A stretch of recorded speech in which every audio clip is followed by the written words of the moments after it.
Well, welcome to week 4. And I'm going to go ahead and just kind of do a recap for y'all who, well, Megan and Clay have been on every time. But I just want to kind of talk about what the flow of this. Hold on. Okay. So if we were writing our memoir, however you say that, we would need to know how our story came to be. And that's what we've been doing these past 3 weeks is kind of taking a bird's eye view of our life. And we focused the last 3 weeks on uncovering the layers of information we've accumulated over our lifetime that form our story, that we have said this is our sense of our identity. We started with the basic factors from being born and your gender and everything that came in the first months and years, and went into early development, including the environment that you were nurtured in, and moved into current day. And even in looking at all of those, the first set of questions, we could see that even some of the experiences have evolved, of course, from childhood. Some of the truths or beliefs that we held, we've either moved on past those or they have evolved in some way. So this is all an evolution of growth. So we began asking, are these parts of our story, are they roles that we perform in life, or are they our identity? Is it who we think we are? And this has been what I've hoped we can begin to just be intentional about looking at some of these things. Are they roles? Do I believe that I am what I believe? Am I my job? Am I my family name? Or are these aspects of our human function and our place in society? So my hope is that we will begin to be more intentional about the observation of the roles and functions versus our identity. Just kind of make that a mindset over time when you feel that urge. Say, is this just something I do, or is it who I am? Is this a part of my identity? And so we're looking at these different aspects and we're calling them forms, because like I've shown and I'll show in the slide in a minute, we're moving from form to transform to formless. But until we can understand what formless is, we have to understand what these forms are. And so anything that we are attached to as an identity is what I'm calling a form. And so the question when we look at all of these is this something that's serving me, or is it keeping me from growing? In other words, is my attachment to this identity, is it standing in the way? Has it become a guard around my heart somehow? And for those of you that are familiar with the biblical narrative, and I think all of you are, I think it's very interesting to hear Paul say, when I was a child, I thought as a child, I spoke as a child. He didn't denigrate being a child, but he recognized it was time to change his thinking. That's what all of this growth is. So next we looked at what each of our Enneagram types focused on and what we miss. The purpose of this exercise was to begin the intentional, again, looking at our default way of processing and our instinctual behaviors. So for example, if I'm a type 2 and the program that keeps running in the back of my mind says, I need to know the needs of others and take care of those needs so I will be loved in return. If that's the program that's running, then is that thinking still working for you as you've evolved through life? Or does that need to be released and rethought of? It's like, is that who I am? I take care of the needs of others. They love me in return. And that's my identity. And then last week, we brought in the concept of the childhood message for each type to see how that one story has been a block, maybe, in relationships. And that's the whole idea, is to look and see, is this a block in my relationship? Again, so for example, I'm going to use a type 2. I think this is a fairly easy one just to wrap your brain around. Since we don't have any 2s right here in the group, I'll no one will. I don't think anybody would be offended if I said it anyway. But if we look at a type 2 in early childhood, we can see that they learned being helpful brought great appreciation. And so maybe in school, they were the child that would give their lunch away, or they were the child, if they saw somebody was without school supplies, they'd give theirs away. And pretty soon they get noticed for doing these. And in fact, teachers will often, oh, thank you, you're just such a helper. And you get these accolades, and the message comes across, aha, when I take care of the needs of other people, they love me. I'm safe, I'm valued. And so these children often grow up with the belief, I'm the good helper. And then they can end up becoming, people pleasers. Because what happens with all of us when we do something that makes us feel good, we get a hit of dopamine. And so it's kind of a high, and it's like, oh, I love that. I get praised, I get thanked.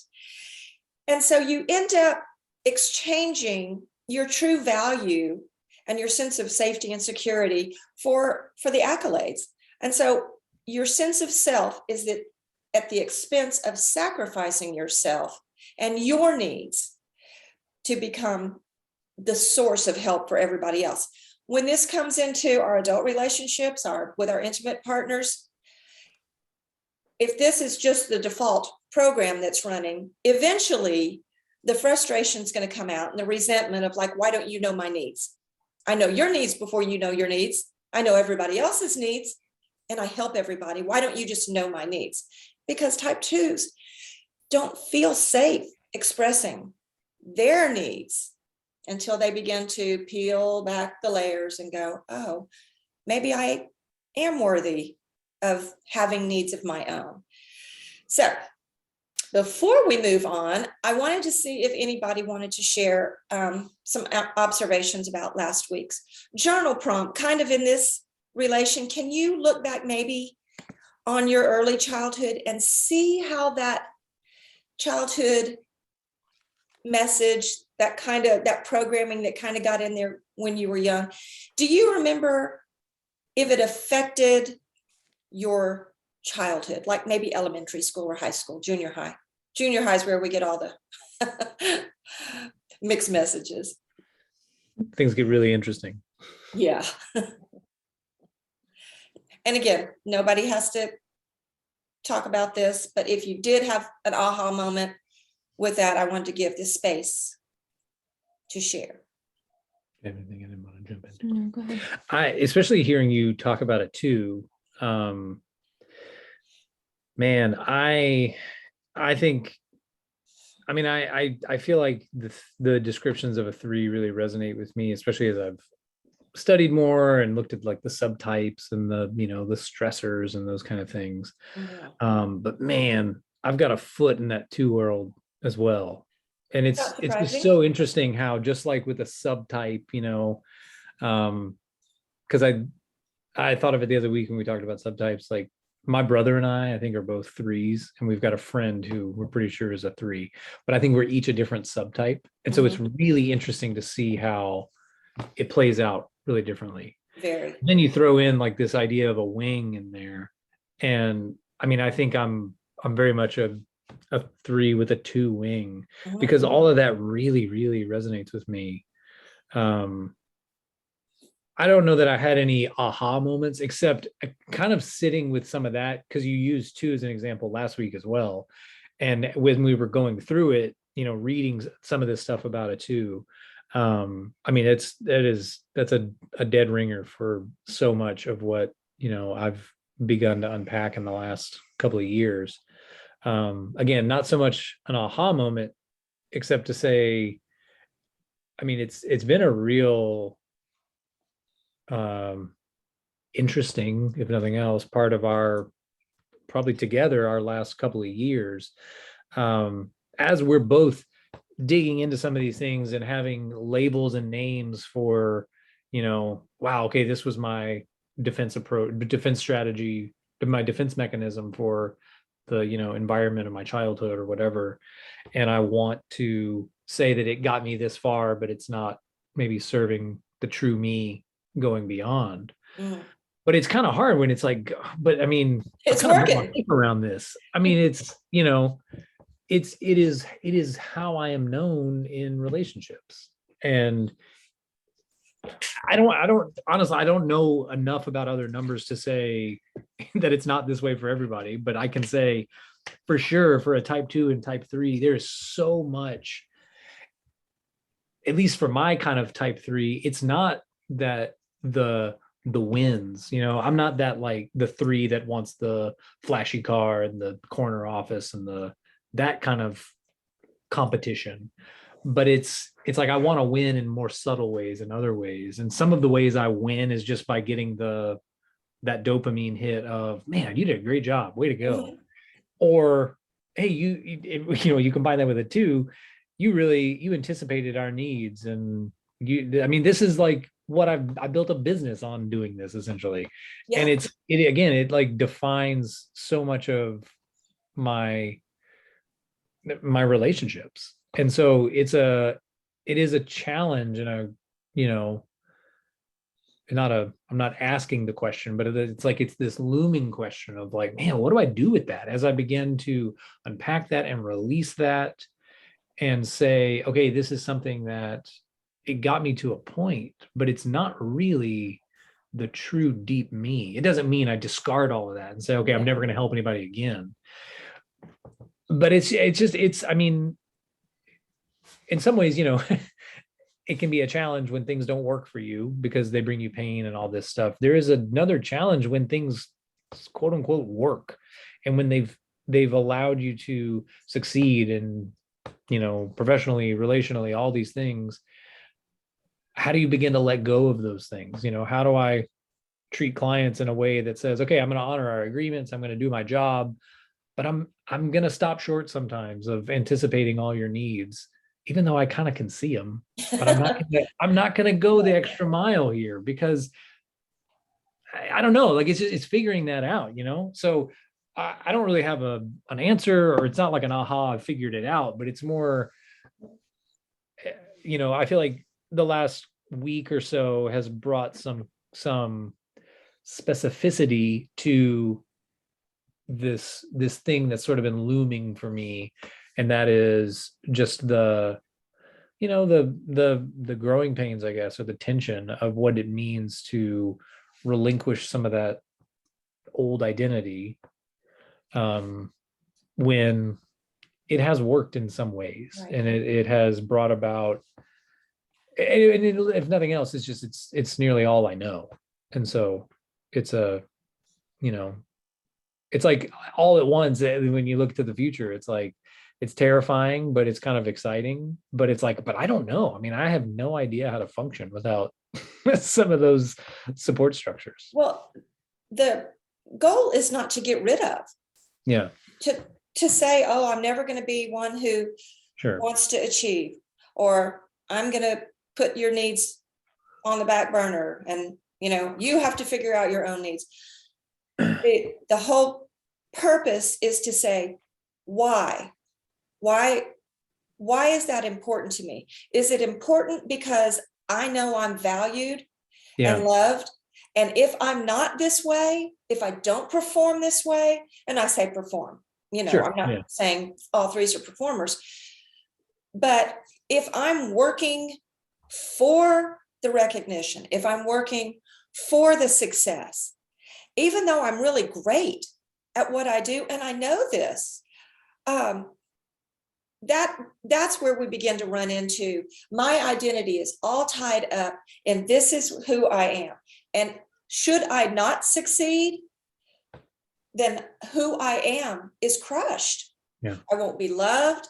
It's when a 2 goes into really almost altruistic, and you don't have to do everything out of altruism, but the motive is what you begin to notice. So a young 2, let's go back to the young 2.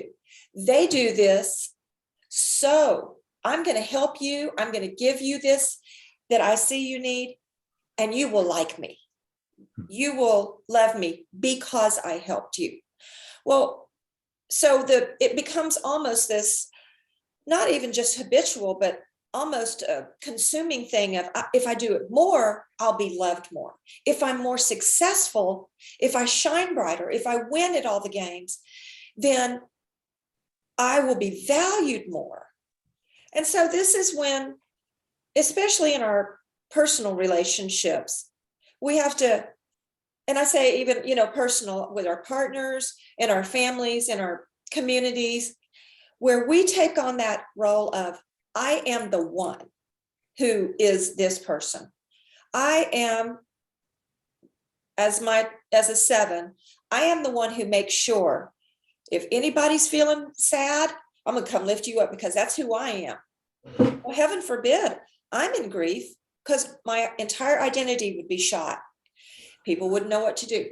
So it's just looking behind the motives. We haven't really, well, we will get into that, but not this week. But if you're familiar with the Enneagram, then you know this is one of the core principles, is finding out what's the motive. Why do I do what I do? And so that's where I want us to, all of us, to be able to go, is this who I am? Or is this something that I'm good at?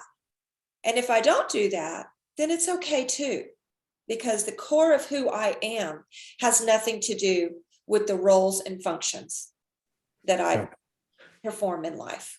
I think what's so hard is that when, I look at something like a 7 or an 8, I don't look at that, and it's not hard for me to say, well, I don't have to do those things. I can, but I don't have to, because it's not who I am.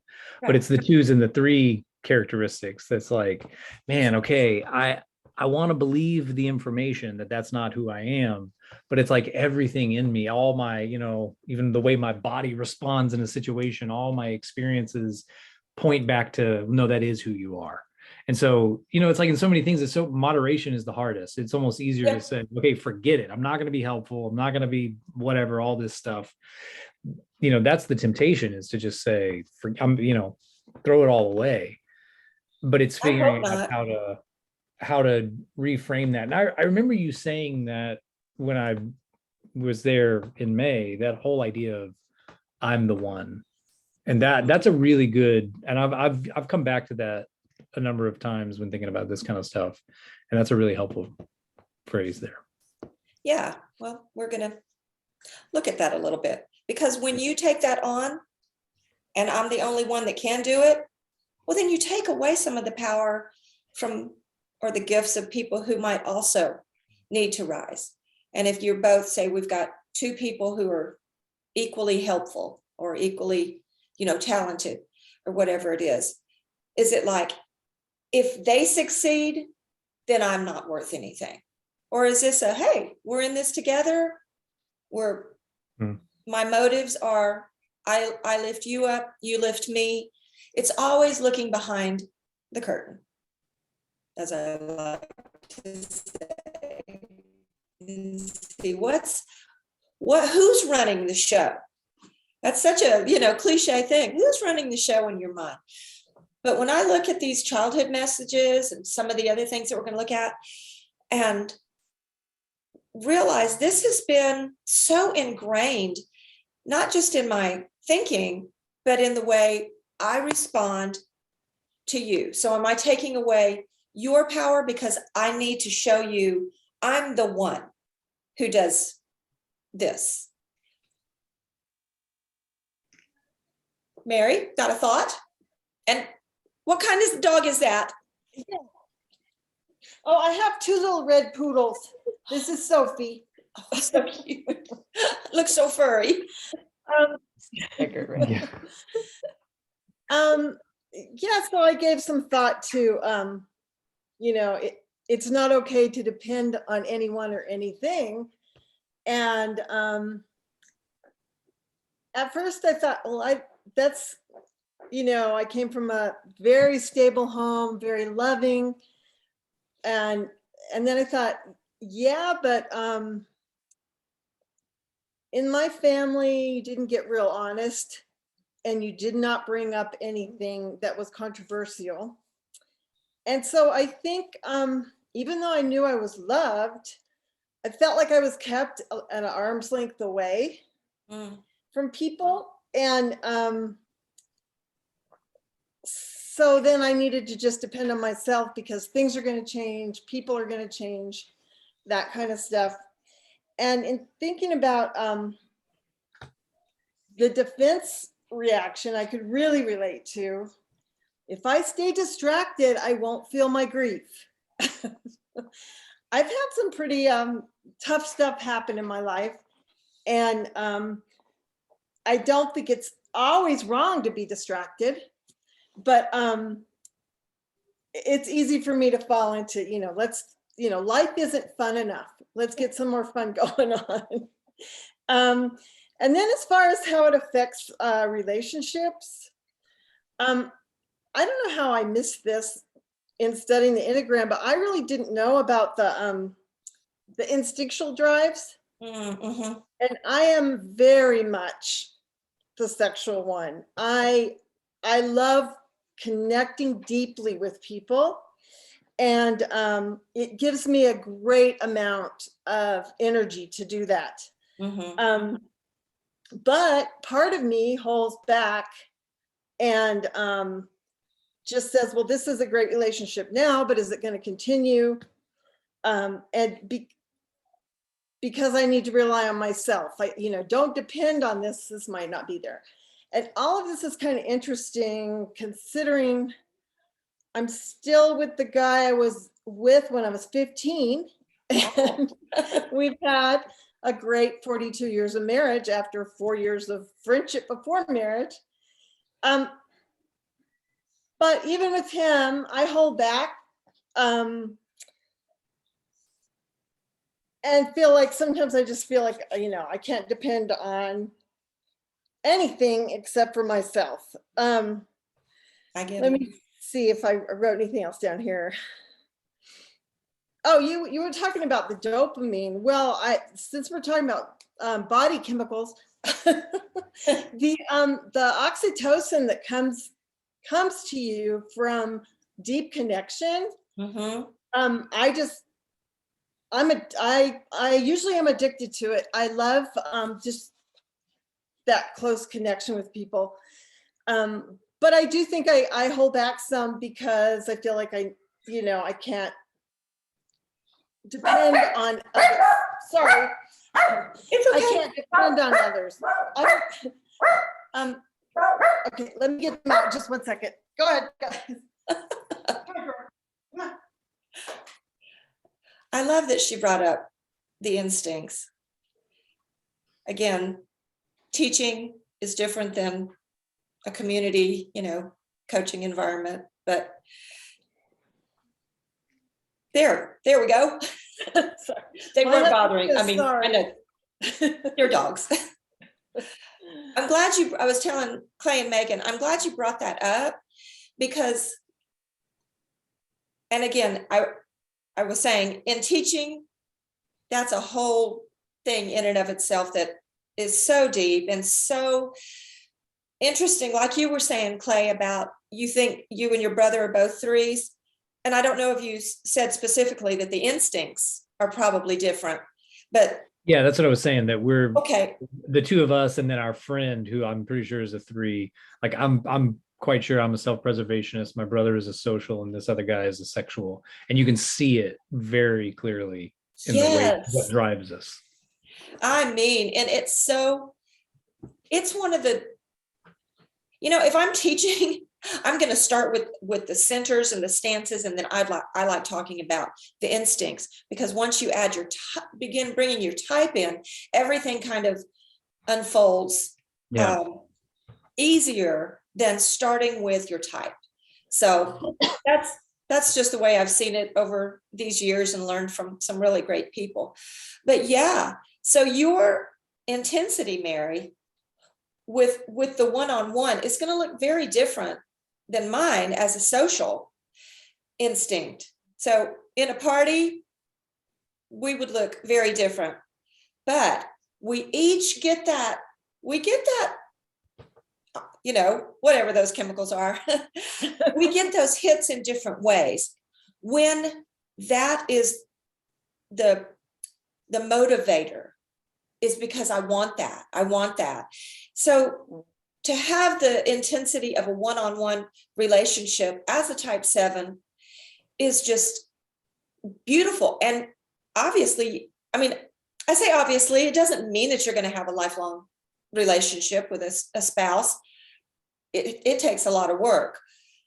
But that when we get blocked is that, am I too close? Do I need to, kind of bail on the closeness here, because people come and go.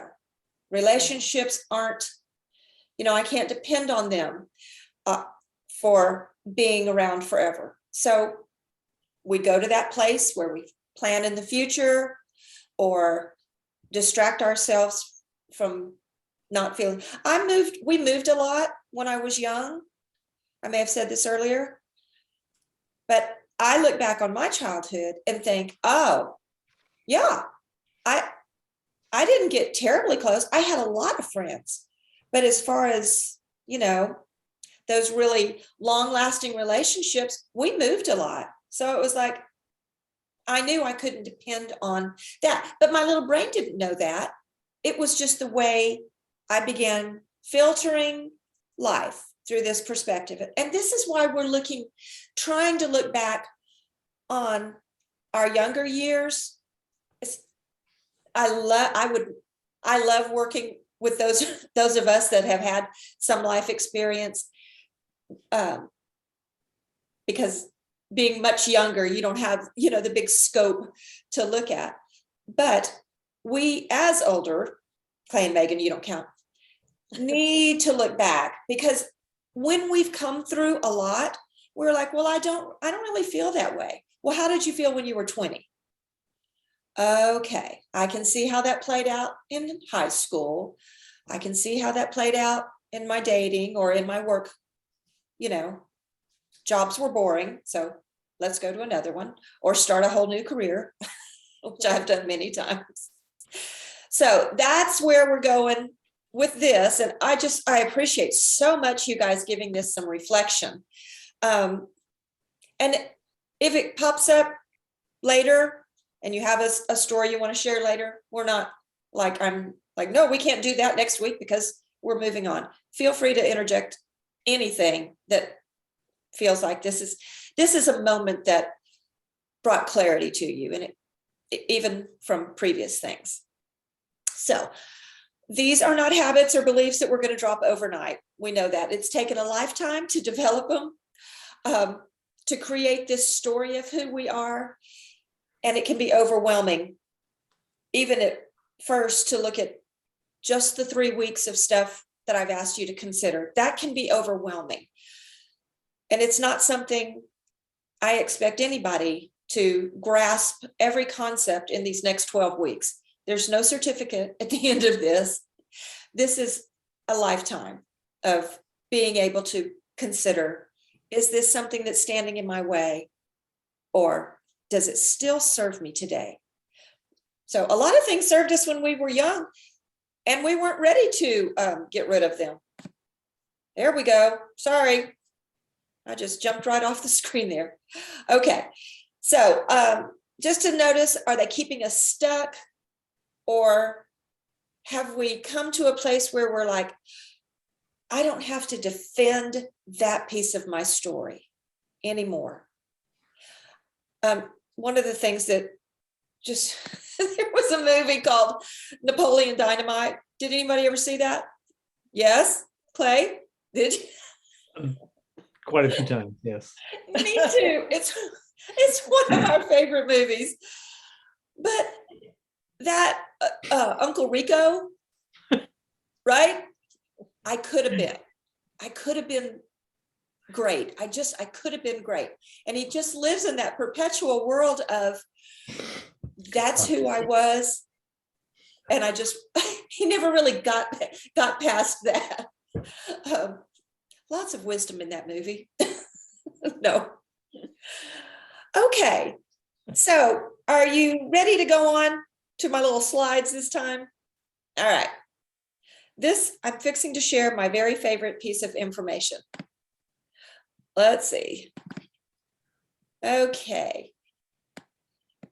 Oh, no, stop that. All right. Whoop, are we good? All right, I'm going to take us down. So this is where we are, week 4. And the question is, what is inside that caterpillar? Now, I told you I was a science nerd, science major, biology major. Let's see if I can get us up there. There we go. But as I began to develop this course and have looked into butterflies for years, there is something that is, to me, is just mind-blowing. And if you ever are saying, hey, I have a free day, I'd like to go research, you can go down all the science articles, and it's fascinating. But as we're going from form into that chrysalis stage, where transformation begins to take place, there is something inside each caterpillar that is called an imaginal disc.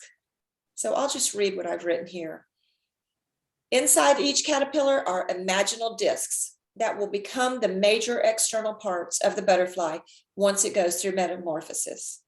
Why is this amazing?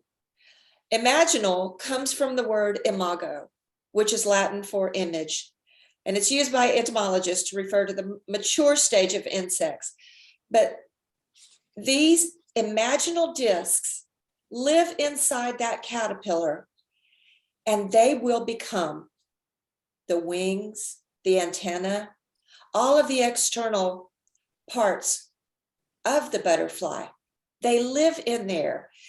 To me, this is on a spiritual level to say the truth of who we are, the imago, being created in the image of God. And I have no problem saying that, or higher power, or whoever you like to say. But to me, we are born with the imago of our true selves in there, already in there. But in order for these imaginal discs to be transformed into the butterfly, the caterpillar must surrender the form. And we'll go through this more when we get into the chrysalis. The point here is the caterpillar is not working to improve its form, right? It doesn't simply grow wings from its body. The caterpillar knows it must undergo a process of dissolving. That old form totally dissolves, and it's only through the willingness to transform that the imago can be set free. I think a lot of times in transformation, we're taught that we just need to work hard to become the best versions of ourselves. And I put, in the little parentheses here, our best Enneagram type, since that's the language we're using right now. But I believe nature is our teacher. And so what we see is that we already have inside of us the truth of who we already are, right? So the transformation is not working really hard to be the best type 7 I can be. It's surrendering the attachment to these forms that I keep trying to improve. But it's not until I go through that releasing that the imago is set free. Oh, I love science. I love this. I'm not going to go into too much, but biologists right now are just, they're saying this is what biology is. These imaginal discs hold more keys that they are doing so much research on, because right now they're only able to see them not in live form. It's like the slices of it. They can see it when they dissect it, but they're working now to invent a way to see how does this look in action. So until we recognize what's no longer serving us, we won't be able to let it go. That's what I'm trying to convey, is these defenses that we put around our hearts, they just keep us from connection, from being able to do all the things that you do so well, and the motive to be because this is the truth of who I am. I don't have to work to be the best type 7, to be the most fun, or have the best silver linings, be the best Rico. He could have been the star quarterback. So I want to kind of just go over, like I said, if I was doing teaching, we would have started with this, but this is not exactly a teaching of the Enneagram, but I still want to talk about the 3 centers of intelligence. And so everybody is familiar with the diagram, what the Enneagram symbol looks like. But just to get in your head, in case you're not familiar with the centers, oh, I started to touch my screen, that the body type are types 8, 9, and 1. Some people say gut, they're the body type. So the body or the gut, you'll hear.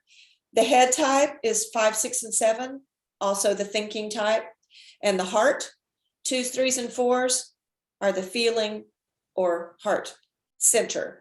Now, we have access to all of these centers. Not a single one of us just processes from our head, and not just from our heart or just through our body.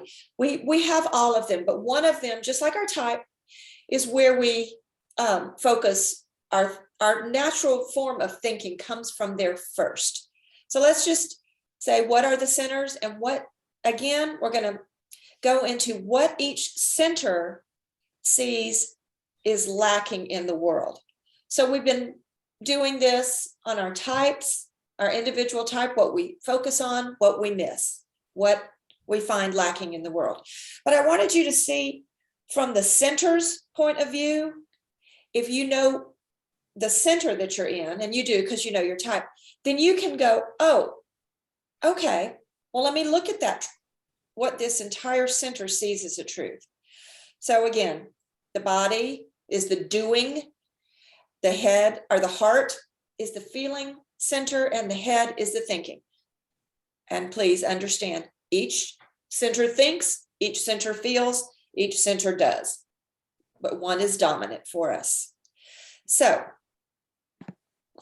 the body or the moving center gives us the ability to take action, get into motion, experience our physical sensations, and exert control over our environment. It guides us as to when to take action and when to not take action. It helps us to kinesthetically experience life around us and get things done. And that is the beauty of the body center, is they get things done. We all get things done, but that's their default. So the heart, the emotional center, gives us the ability to feel our feelings, connect with others emotionally, and be sensitive to their emotional reactions. It helps us to relate to other people, to form and maintain relationships in our lives. And thirdly, the head or the thinking center gives us the ability to gather and analyze information, brainstorm new ways of doing things, and make plans for the future. It helps us to experience and express our thoughts, beliefs, and perform other cognitive tests like visualization and imagination. Again, each type does all of these things. The problem comes in when we don't bring the other ones online, as we say.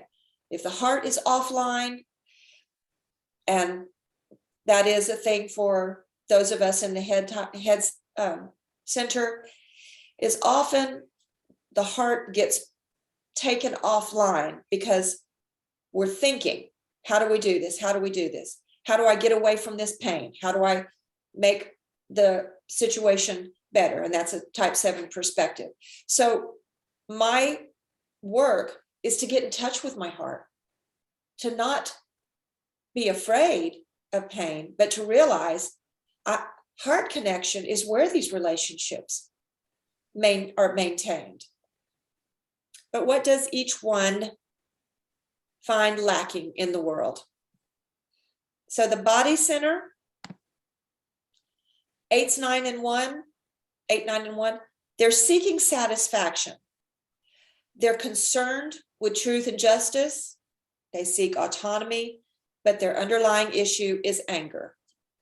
We're not going to go much into the underlying issues. What I want to focus on is what each center as a whole sees is lacking in the world. So the body center says the world is unjust and flawed, and it's up to me. I must make it right. So if you are in the body triad, you feel the world in your belly. You have gut instincts. And sometimes you can't even put it into words, you just know. You try to control both inner and outer world.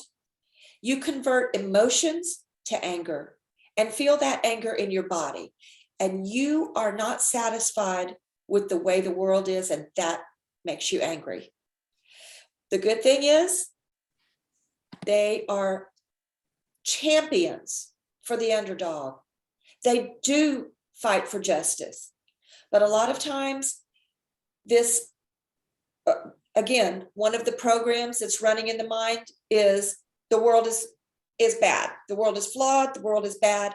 And so you begin to just see, here's what I can fix. Here's where you're wrong. You're evil. You're all of the descriptors that when you're focusing on the world is bad, the world is flawed, you miss what is beautiful and what is right. So if you're in that center, I would say, just ask, is it true? The world is flawed and it's up to me to make it right? Because if you see the world as flawed, then you see the people in the world. And that is who the world is. So instead of seeing how things can work together, how the world is beautiful, then the anger kind of takes hold in our gut and comes out in trying to see, how can I make this right? Just something to consider. Is it really flawed? And the heart center, they are seeking significance in the world. So their underlying thought is, I must earn my place in the world so others will see me as significant. We talked about the twos a little bit. They want to earn that significance in people's life by taking care of their needs. Threes, we've had some discussion. Fours inherently feel that there's something missing in their lives. So they need to stand out so people will see their authentic self, that they're not significant. They don't feel significant if people don't see them, and they have a hard time believing people see them anyway. So they oftentimes will take on melancholy, or they're very great at feeling all the emotions. And I've always said, since I've learned the Enneagram, that if I'm in grief or if I'm really suffering, I've learned not to be afraid of fours, but that I need a four, because they'll just sit with me. They'll just sit and not try to fix it. They'll carry that pain for you, but they don't see their significance apart from being that all the emotions. So they feel that connections with others is very important. If you're in this triad, you worry how you're perceived by others. All twos, threes, and fours. When we say they're concerned with image, it's not just how do I look? It's that, who do people see me as? And so you have deep feelings. You may have a hard time asking for help, and you are relationally centered. You wake up and you think about relationships first. You process feelings first, and you can be concerned with self-image because you're trying to validate your worth to others. When you feel you haven't earned your significance, you feel shame. Shame is the underlying issue. And I like how some people call it sorrow. Shame, some people, especially type twos, have a hard time with shame because type twos appear to be the most humble people on the planet. So the sorrow is I'm not loved unless I'm the one being the helper. So shame, sorrow, whatever feels best.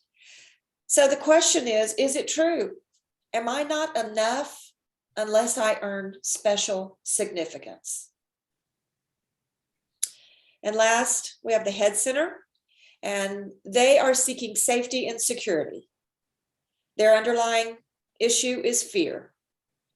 So they say, I won't be safe or secure in the world if I'm not strategizing and planning. So this constant planning for the future, trying to type 6, looking around to see who's my team, who can I depend on? I wish Ricky was here for this. They become very loyal to this group of people that they feel can build a safety net around them. So they're always planning on what might go wrong. What might go wrong.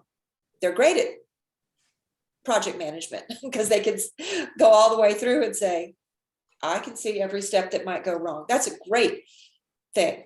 But if it's your underlying fear and you can't feel safe and secure in the world, then this is where we have to question, is it true? Is the world an unsafe place that demands a plan always? Can I ever relax? Type 5s, they always have to have that answer, they think. So they're constantly in their head, making sure they are competent in the strategizing, not just avoiding what might go wrong, but making that plan for how it will go right.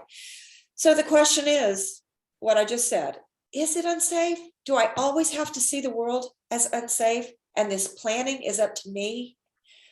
Can we drop that and look for where I feel safe, where I feel connected and secure? And most importantly, as I've always said, if this doesn't come down to feeling safe and secure in your relationships, I don't care to be a political analyst or any of that.